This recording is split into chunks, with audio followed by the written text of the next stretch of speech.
dhamaadka qarnigii 19aad ilaa bilowga qarnigii 20aad waxaa soo baxay dhaqdhaqaaq urur diimeed ahna mid siyaasadeed religious and political organization loona yaqaanay modern Zionism waxaana madax ka ahaa Theodor Herzl 1897.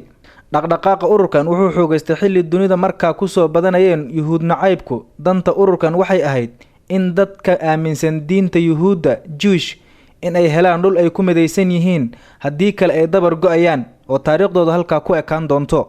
wuxuu qabtay ninkan kalfadhiga ugu horeeyay ururkaasi yeesho ururka Sahyuuniyiinta Zionism wuxuuna ka dhacay Switzerland isaga ayaana loogu doortay madaxweynaha ururka Sahyuuniyiinta. waxay isla qaateen inay dawlad ka sameystaan dhulkii asal ahaan ay ka soo jeedeen ee Falastiin. dhaqdhaqaaqii Sahyuuniyiintu waxay bilaabeen inay soo galaan dhulkii Falastiin intii u dhaxaysay 1882 iyo 1903 waxaana dib u dejin loogu sameeyay dad gaaraya 35,000 oo qaxooti yuhuud ah. dhammaan yuhuudii ku noolay dunida inteeda kale waxay bilaabeen inay hayaan dheer oo ay mandiqadaas ku deegaamaysanayaan ku gaaraan. carabtii ku nooleed Falastiin waxay bilaabeen dhaqdhaqaaq wadaniyadeed oo looga soo horjeedo dadkii dhulkooda qabsanayay.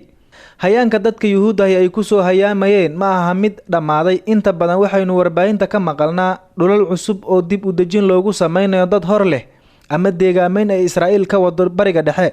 tusaale ahaan 43% dadka yuhuudda maanta waxay ku nool yihiin Israa'iil oo ah dawladda yuhuudda waxayna sanad walba u deegaameeyaan dhul hor leh dadka yuhuudda ee imaanaya dhulka Falastiin. dib u xusuuso carabta ku gadaaman Israa'iil waxay la gashay dagaal sanadkii 1948. isla sanadkii ka horeeyay ee 1947 qaramada midoobay ayaa soo jeedisay in la dhiso laba dawladood mid yuhuudda soo qulqulaysa ay leeyihiin iyo mid Falastiin ay leedahay si xal loogu helo dagaalka carabta iyo yuhuudda. waxaa dhexmaray isku dhacyo badan ururadii ka soo horjeeday qaxootiga iyo dadkii ka soo hayaamay balse taasi waxba uma dhimin deegaameynta Israa'iil. sanadkii xigay ee 1948 yuhuuddu waxay ku dhawaaqeen qaran loo bixiyay Israa'iil. isla sanadkaasi waxay dagaal la galeen dalalka carabta sida Masar, Jordan, Lubnaan iyo Suuriya. dagaalkaas oo loo yaqaan dagaalkii carabta iyo Israa'iil. dagaaladii ugu caansanaa wadamada carabta iyo Israa'iil waxaa kamid ah dagaalkii 6 maalmood. wuxuu ku bilowday weerar lama filaan ah. Israa'iil waxay 1967 ka adkaatay Masar, Jordan iyo Syria 6 maalmood gudahood. sidoo kale waxay dagaal la galeen ururka Xisbullah sanadkii 2006 dagaalkaas oo Israa'iil lagu jabiyay. waxaana jiray dagaal badan oo dhexmaray ururada Xamaas iyo Israa'iil. Xamaas iyo Israa'iil waxay ku qaadeen weerar soo noqnoqday. Xamaas oo ah koox Islaamiyiin Sunniyiin ah oo la wareegtay awoodda Falastiin 2006 kuwaas ayna u arkaan awoodda ku soo socota Israa'iil.